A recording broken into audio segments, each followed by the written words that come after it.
Hi there, I'm going to show you how to change the battery on this key fob. This came out of a 2012 Kia Soul.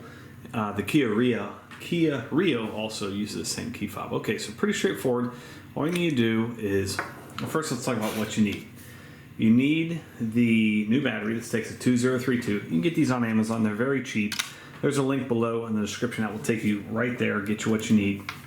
And then I find a small screwdriver helpful. It's not absolutely mandatory, but it's helpful for me since I don't have long fingernails. So open up the key, and then at this point you can just push this right here, and that gives you access to your battery. Now this is where I find the screwdriver very beneficial. You can just go in here and just easily pull out that battery. And then take your new battery, and you want to go in this side first, and just push it down, put your top back on, and you're all set, ready to go. Thanks so much for watching. Make sure you hit that thumbs up button.